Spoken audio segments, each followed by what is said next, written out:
Arcanjo Anael. Quinta parte. Questão: o que favorece a subida na vibração na relação?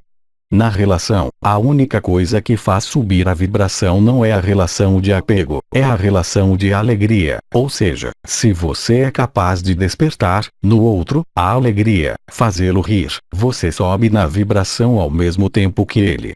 Tudo que eleva a vibração na relação permite ir para a alegria, participar do estabelecimento desta alegria e da serenidade. O que quer dizer que tudo que é emocional, tudo que é rancor, tudo que é raiva, tudo que é contrário à alegria, degrada a relação e degrada o nível vibratório de um como do outro. O que quer dizer que, numa relação justa, o importante é fazer cócegas no outro. O que explica que, atualmente, muitas relações ditas kármicas, de casais, explodem devido a esta diferença de vibração. A partir do momento em que sobe a aspiração para a alegria e que uma relação provoca pesos, obviamente, isso cria tensões, mas o objetivo não é necessariamente romper, sobretudo se os dois vão na mesma direção, mas fazer integrar, entre os dois, esta abertura ligada à alegria. Questão: como gerir as distâncias que se criam por vezes no casal? O que era válido a um dado momento pode se transformar. Obviamente, se isso afasta, em particular numa relação de casal, de sua dimensão, tornar-se-á um dia ou outro evidente que certo número de disposições deverá ser tomado. O que não quer dizer necessariamente quebrar algo estabelecido segundo a lei, mas, em todo caso, quebrar algo estabelecido segundo a energia. É mais fácil fazer o mal do que a alegria ou o bem, pela própria estrutura da descida na encarnação desde 50.000 anos, é mais fácil descer do que subir, menos sendo mais igual e não mais menos. Você não pode mudar um ser humano, se tal é o destino dele. Você pode apenas propor uma luz, uma vibração, mas você não pode impor, qualquer que seja o ser com o qual você está em relação. É o problema que existe atualmente, que é uma separação entre dois pontos de vista numa evolução da vida, entre almas ou grupos de seres ou sociedades que vão no sentido do peso e da descida às almas, grupos de seres ou sociedades que vão para o alívio da densidade e que vai então favorecer os fenômenos de translação dimensional. Isso faz parte dos processos normais evolutivos, para uns como para os outros. Com relação à época da confrontação, da qual lhes falou o arcanjo Jofiel, o que foi confrontado devia sê-lo. Restam naturalmente as confrontações ligadas aos seus medos, às suas densidades, às suas zonas de sombra que não estão ainda transmutadas pela luz. Entretanto, as confrontações ditas exteriores estão de longe terminadas. O mais difícil sendo agora superar essas confrontações interiores, esclarecendo, assim mesmo, que eu coloco algumas confrontações qualificadas de exteriores, mas vivendo-se numa fraternidade, numa linhagem, nas confrontações interiores, porque elas estão inscritas na duração interior dos seres pela linhagem, por vezes em várias gerações. Isso é próprio da encarnação e das relações que foram necessárias, progressivamente e à medida dos milênios, para cristalizar esta dimensão, a fim de ancorar, mesmo nesta matéria e em suas consciências encarnadas, o próprio princípio da transmutação que vocês vão viver agora. Questão: as forças da sombra podem impor a um ser que permaneça na sombra. Esta visão era válida ainda há algum tempo. Ela participava do princípio de elevação da luz. Hoje, a luz é mais forte do que a sombra. A luz que vocês alojam em seu interior não tem que combater a sombra, assim como disse Miguel. Nenhuma sombra pode abaixar hoje suas vibrações, em todo caso para os seres despertos à própria luz. Somente as zonas de sombra interiores a você são ainda obstáculos à sua luz. Chama-se o período de transmutação.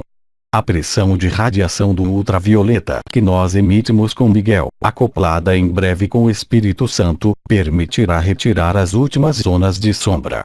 Mas nenhuma sombra exterior, se não são suas sombras interiores, pode prejudicá-los, exceto o que eu disse antes com relação às noções de fraternidade, de linhagens familiares, que são processos interiores. Entretanto, é preciso efetivamente compreender que uma consciência que vai para a luz arrisca viver períodos difíceis com relação a uma consciência a quem está ligada que, esta, vai para um caminho de precipitação para um retorno na terceira dimensão. Entretanto, vocês não devem nem julgar, nem condenar. Como vários arcanjos lhes disseram, cada um é livre em seu caminho. A liberdade do outro participa da luz. Questão: esta noção de liberdade aplica-se em todas as dimensões. Qual é o sentido desta questão? Qual liberdade? Existem múltiplas liberdades. Questão: a liberdade de escolha. Não há liberdade de escolha. A partir do momento em que você engaja um caminho para a luz, como já foi dito, você está inteiramente determinado pela luz. Seu livre-arbítrio não existe mais. Vocês estão inteiramente, em sua linguagem, o que corresponde à realidade, condicionados pela luz. Vocês são, se querem, formatados pela luz e pela efusão do ultravioleta. A formatação não é uma dependência, bem ao contrário, é uma forma de liberdade. A liberdade de viver na alegria, sem sofrimento, sem entrave, de ir para onde sua liberdade quer ir.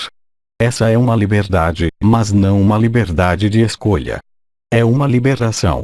Questão: por que a luz não libera diretamente as zonas de sombra?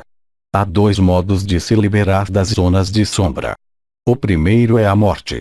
Obviamente, no processo que vocês vivem, isso não é desejável, nem desejado. O que significa que o trabalho da luz no interior de suas estruturas não se faz de um dia para o outro. Há um processo de maturação da luz que necessita certa ativação de algumas funções, de alguns chakras ou de algumas lâmpadas, como nós as chamamos. Entretanto, o que vocês vivem atualmente necessitava anteriormente de muito numerosos anos. Hoje, isso faz parte do que vocês chamam a graça divina, ou seja, do retorno da luz em sua densidade. É por isso que eu insisti pesadamente, de maneira ampla, sobre a noção de abandono à luz. A luz é trabalhadora, inteligente, no interior de suas estruturas. Questão: vocês riem muito na quinta dimensão? O fenômeno a que vocês chamam vida, nas multidimensões, não poderia existir sem o que vocês sentem, por alguns momentos, e que vocês chamam rir. A vida poderia ser chamada uma explosão de alegria permanente. Não é por acaso se o ser que realizou a unidade com o divino se encontra no Samadhi, na alegria sem objeto motivo. A alegria sem objeto, manifestada por alguns místicos que vocês puderam ver, se aproximar, ou ler, corresponde a esta realidade. O amor é alegria. Assim, portanto, a alegria participa da própria expansão das dimensões. Apenas um movimento inverso, aquele de precipitação na matéria, nesta dimensão dissociada, é que os privou da alegria, porque os privou de sua ligação com sua divindade. O retorno à divindade, o retorno à essência do que vocês são, a revelação de sua unidade, de sua divindade, passa imperativamente pelo que eu chamei a vibração do coração. A vibração do coração é, antes de tudo, um estado de alegria interior, antes de ser uma irradiação.